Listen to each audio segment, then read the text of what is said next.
भगवान लक्ष्मी माता की जय। राधे राधे। जय श्री कृष्णा। माघ मातम।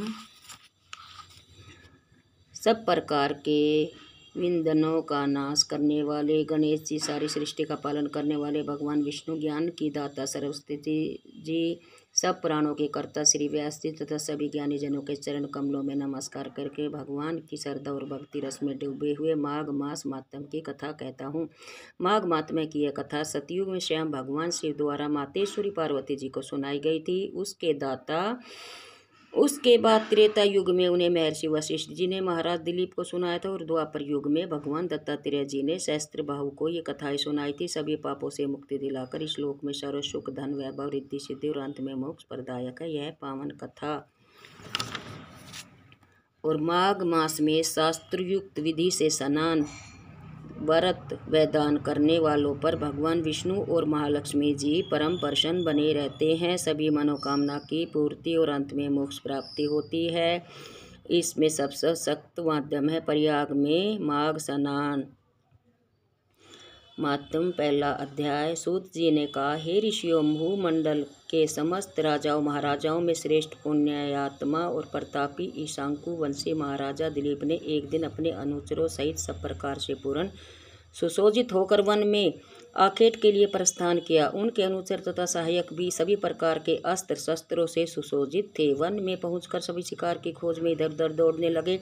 जैसे ही किसी अनुचर को कोई वन का पशु दृष्टि गोचर होता, वैसे ही वह महाराजा दिलीप को सूचित करता। राजा ने अनेकों मृगों तथा जंगली सूरों इत्यादि का शिकार किया। इस समय सभी उत्साहित होकर अपने अपने अश्वों पर आरूढ़ पूरे वन में फैल गए थे तथा मृग्या में मदमत होकर वन जीवों का शिकार कर रहे थे। कई दिनों तक यह काम चलता रहा। सभी वन के प्राणियों में भय और भागदौड़ छा गई थी। महाराजा अपने अनुचरों सहित शिकार करते हुए विश्राम करते हुए आगे बढ़ते जा रहे थे। राजा सिंह का शिकार करने को व्याकुल हो रहा था कि मैं सिंह का भी शिकार करूं, पर समस्त वन में सिंह अब तक दृष्टिगोचर नहीं हुआ था। इसी समय राजा दिलीप ने देखा कि एक अत्यंत सुंदर मृग एक झाड़ी से निकला तथा विद्युत गति से चौकड़ी भरते हुए वन में एक और भाग चला।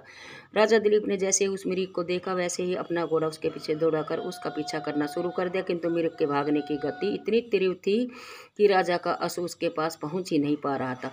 भगवान शिव जी ने पार्वती जी को बताया कि हे पार्वती, यह कोई साधारण वन मृग न था, बल्कि मायावी मृग था। कभी वह मायावी मृग वायु वेग से उड़ता प्रतीत होता और कभी लंबे छलांगे और कुलाचे भरता हुआ वन में अदृश्य हो जाता। राजा को अपने धनुष पर निशाना साध कर उस मृग का आखेट करने का अवसर ही प्राप्त नहीं हो रहा था। इस प्रकार अत्यंत कठिन मार्गों से गमन करता हुआ मृग राजा को भ्रमित और श्रमित करता हुआ कठिन और दुर्गम मार्गों से भागता रहा और अत्यंत दुर्गम लता गुल्मों से आच्छादित कारिण प्रदेश में घुसकर अदृश्य हो गया। राजा भी मृग के पीछे पीछे अपने अनुचरों सहित वन के उस दुर्गम भाग में प्रविष्ट हो गई, परंतु अब वह मायावी मृग वहां से लुप्त हो चुका था। थके हुए राजा और उसके अनुचर प्यास से व्याकुल हो रहे थे। कुछ दूरी पर प्यास से व्याकुल राजा और उसके अनुचरों ने एक अत्यंत सुंदर और रमणीक जलाशय देखा। उस सरोवर की शोभा देखकर राजा और उसके अनुचर प्रफुल्लित हो उठे। सरोवर का जल अत्यंत स्वच्छ, निर्मल तथा पारदर्शी था। जल में मछलियां विहार कर रही थी तथा मध्य भाग में सुंदर सुंदर कमल खिले हुए थे। उस जलाशय के सुंदर और निर्मल जल को देखकर ही राजा का मन प्रसन्न हो गया था और वह अपना सारा श्रम, मेहनत और कलंकित भूल गया था। सभी अपने अपने अश्वों से उतर गए और उन्हें जलाशय के किनारे के वृक्षों से बांधकर अपने घोड़ों को विश्राम करने लगे। थकावट दूर होने पर सबने सरोवर में स्नान किया और दोपहर में संध्योपासना करके भोजन किया। भोजन प्रांत राजा अपने अनुचरों सहित सरोवर के वृक्षों की छाया में विश्राम करने लगा। राजा ने रात्रि उसी सरोवर के तट पर बिताने का निर्णय लिया। भोजन करने और मसाले जलाने के बाद राजा और कुछ सेवक सो गए और कुछ पहरा देने लगे। रात्रि के द्वितीय पहर में जंगली शुक्रों का एक बड़ा सा दल उस सरोवर पर आया। शुक्रों ने जल में घुसकर सरोवर के कमलों को जी भरकर भक्षण किया और जल पीकर अपनी भूख और प्यास मिटाई। सरोवर के जल और कमलों से शुक्र दल अपनी भूख और प्यास शांत कर लौटने लगा। तभी उन पर राजा के शिकारी दल तथा सैनिकों ने अचानक तलवारों तथा भालों तथा बाणों से भयंकर आक्रमण कर दिया। अनेकों शुक्र मारे गए। इसे राजा के अनुचर शिकारियों तथा सैनिकों में प्रसन्नता की लहर दौड़ गई। राजा ने मरे हुए शुक्र को घोड़े पर लदवाया और नगर के लिए प्रस्थान करने कहा।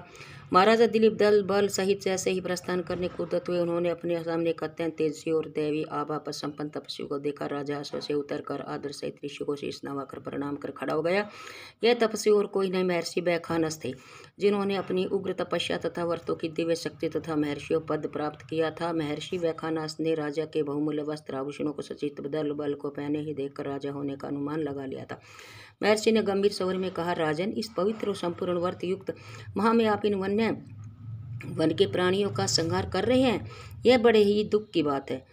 यदि आप जैसे श्रेष्ठ राजा भी मांस, मदिरा और मिर्ग्या में लिप्त बने रहेंगे तो संसार का क्या होगा। साथ ही आपको स्वर्ग की प्राप्ति कैसे हुई। इसलिए यदि तुम स्वर्ग प्राप्ति की इच्छा रखते हो तो माघ मास का स्नान प्रयागराज आदि दिव्य तीर्थों पर करो तथा माघ मास की महात्म्य कथा को पूर्ण श्रद्धा और भक्ति पूर्वक सुनो। हे राजन, इससे निश्चित रूप से आपका कल्याण होगा और आपका उद्धार होकर आपको स्वर्ग की प्राप्ति होगी। इति श्री पद्म पुराणे माघ महात्म्य प्रथम अध्याय समाप्तम। पहला अध्याय समाप्त और द्वितीय अध्याय कल पढ़ेंगे। जय श्री राम। विष्णु भगवान की जय।